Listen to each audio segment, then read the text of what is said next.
Eighty news पर आप सभी का स्वागत है। आप हैं मुकेश कुमार के साथ और आज हम एक ऐसी सामाजिक हस्ती के साथ हैं, यही कहें कि महिला सशक्तिकरण को बढ़ावा देने वाली रश्मि गिरिया जी के साथ हैं, जो आज हम उन्हीं की जुबानी सुनेंगे कि जो किसानों का दर्द है वो किस तरह से उनके मन में है। साथ ही वो अपनी संस्था के बारे में भी अपनी जुबानी बताएंगी कि किस तरह से समाज सेवा में लगातार जुटी हुई हैं। आइए बात करते हैं रश्मि गिरिया जी से। रश्मि जी, आपका एटी न्यूज़ पर बहुत बहुत स्वागत है। हमें आप थोड़ा सा अपने बारे में बताइए, किस तरह से आप एक गृहिणी से एक सामाजिक महिला बन गई।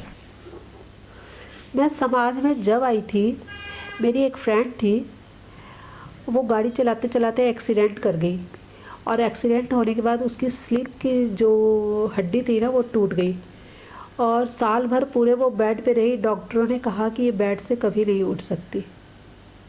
कुछ टाइम बाद मैंने एक ब्लड कैंप लगाया तो उस एक डॉक्टर ने मुझे अप्रोच किया कि मैम क्या आपके ब्लड कैंप में मैं आ सकता हूँ। मैंने कहा ऑफ कोर्स आप आ जाओ।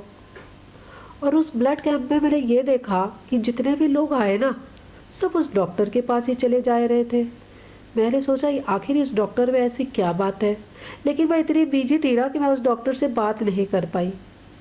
घर पहुंची, थोड़ी देर रिलैक्स होने के बाद मैंने डॉक्टर को फ़ोन लगाया और कुछ अपने जो लोग थे उनको फ़ोन लगाया कि भाई ऐसी क्या बात थी जो आप डॉक्टर के पास ही चले जा रहे थे। तो बाद में पता चला कि डॉक्टर के पास एक ऐसा जादू था जो कि वो अपने हाथों के जादू से लोगों को ठीक कर दे रहा था।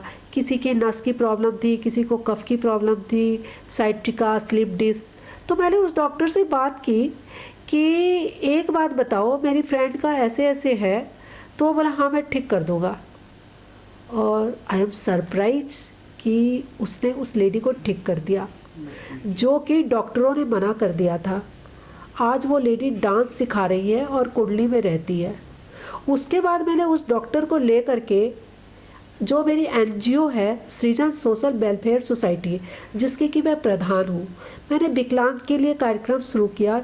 जो भी मुझे विकलांग मिलते थे सड़क पे इधर उधर, मैं कितनी बार उनको गोद से भी उठाई हूँ और एक जगह ले रखी थी, वहाँ ला करके उस डॉक्टर से ट्रीटमेंट करवाती थी और बहुत सारे लोग ठीक होकर के गए। यहाँ तक कि एक मेड थी मेरी, उसको पैरालिसिस अटैक आ गया था, आइज उसकी थोड़ी तिरछी हो गई थी, वो भी उन्होंने ठीक कर दी थी। आज मैं उस डॉक्टर का धन्यवाद करती हूँ कि जिनके अंदर इतना टैलेंट है और वो हमारे लोगों को ठीक किया। तो मुझे लगा कि समाज में मुझे आना चाहिए और ऐसे लोगों को सामने लाना चाहिए और अच्छा काम करना चाहिए। मैं समाज में काम तो करती हूँ अपने एनजीओ के थ्रू, लेकिन जहाँ ज़रूरत होती है ना, वहाँ मैं खुद ही पहुँच जाती हूँ और वो काम करके मैं लौट आती हूँ।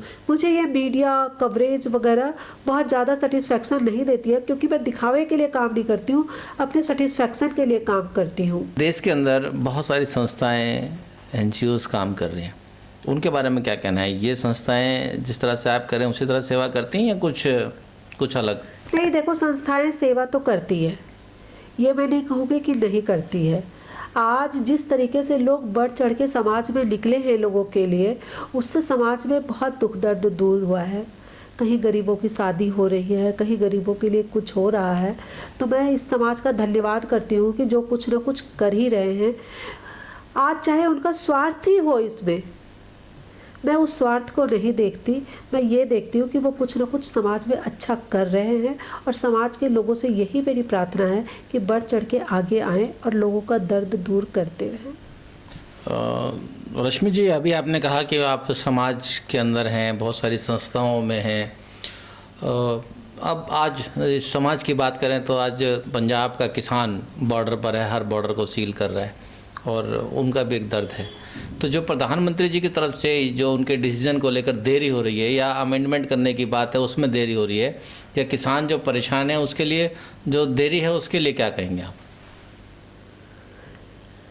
हमारे मोदी जी, माननीय मोदी जी जो देर कर रहे हैं, इसमें भी किसानों का ही फायदा है। वो सोच रहे हैं कि कहीं ना कहीं से कोई तो ऐसा बंदा आए जो किसानों को समझाए कि वो जो भी कर रहे हैं वो किसानों का ही फायदा है। किसान ये बात क्यों नहीं समझ रहे हैं कि जो वो टुकड़ों में अपना अनाज बेचते थे और टुकड़ों में पैसा लेते थे, उससे भी उनका भला नहीं था, क्योंकि पैसे टुकड़ों में आते थे और बिखर जाते थे, और किसान पहले भी रोते थे और किसान अब भी रो रहे हैं। किसान इस चीज़ को अपना के तो देखे, क्योंकि किसान अब रोएंगे नहीं जब इस चीज़ को अपनाएंगे तो। क्योंकि एक बार मैं एमपी जाना हुआ मेरा, और उसमें गेहूं की फसल कट रही थी। इतनी बेदर्दी से गेहूं सारे के सारे यूं खेतों में पड़े थे, कट के साफ होकर के, और ऊपर बादल यूं मंडरा रहे थे कि लगता था पानी की बूंदें आएगी और ये सारी फसल खराब हो जाएगी। मेरे किसान भाई, किसी के भी समझाने से मत समझो, आप सोचो कि आपका फ़ायदा किस चीज़ में है। अगर आप उसी फसल को, क्योंकि आपके पास मुझे पता है स्टोरेज की कोई जगह नहीं है किसानों के पास, जब वो किस्तों में माल बेचते हैं तो उनके खेत में माल पड़े रहते हैं, खेत में माल आधे से ज़्यादा उनका ख़राब हो जाता है। अब मोदी जी ने उनके लिए कितना अच्छा किया है ना, कि डायरेक्ट पार्टी से वो इकट्ठे अपना माल बेच सकते हैं और इकट्ठे पैसा लेके बैंक में डाल सकते हैं। उससे उनको बैंक का भी इंटरेस्ट आएगा और एक मेंटल सेटिस्फैक्शन रहेगा कि जो भी मेरा अनाज हुआ है पैदा, जो भी मेरी फसल कटी है, उसका ख़रीदार मेरा पहले से ही खड़ा है।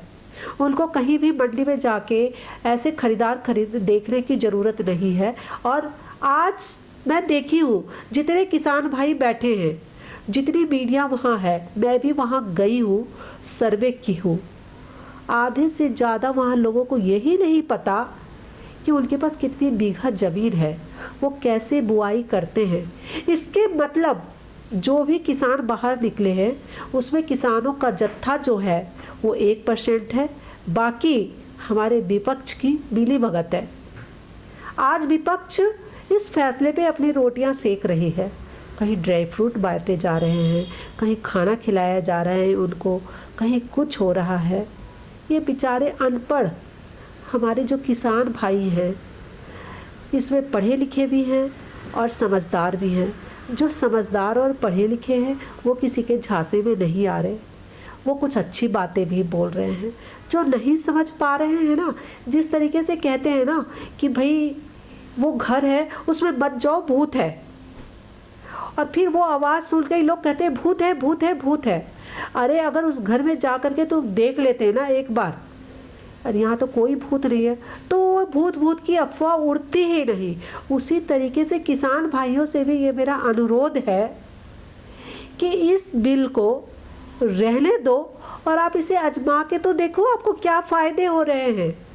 नुकसान तो आपको कुछ होना ही नहीं है, क्योंकि पहले भी आप परेशान थे, आप रोते थे, आप लोगों के भरोसे पे थे। थोड़े से टाइम आपको कोई अच्छा कुछ दे रहा है तो उसे भी तो आजमा के देखो, पहले लागू करके देखो, साल के आपको फ़ायदे क्या मिल रहे हैं, उसके बाद तो कोई डिसीज़न लेना कि मोदी जी क्या अच्छा कर रहे हैं और क्या बुरा कर रहे हैं। चारों तरफ लोग बोल रहे हैं मोदी जी क्यों देर कर रहे हैं, मोदी जी मीटिंग क्यों नहीं कर रहे। अरे मोदी जी आज हमारे इस इंतज़ार में बैठे हैं, ये सोच रहे हैं कि कोई भी एक अच्छा बंदा आए या कोई एक किसान के बात समझ में आ जाए और किसान इस चीज़ से पीछे हट जाए। वो इसी चीज़ का वेट करके देर कर रहे हैं, और कोई भी बात नहीं है कि मोदी जी ने बहुत सोच समझ के फैसला लिया है। वो जो भी फैसला हमारे देश के लिए ले रहे हैं सारे हमारे हित के लिए ले रहे हैं। भारत माता की जय। मैं तो किसानों के लिए यही कहना चाहूँगी।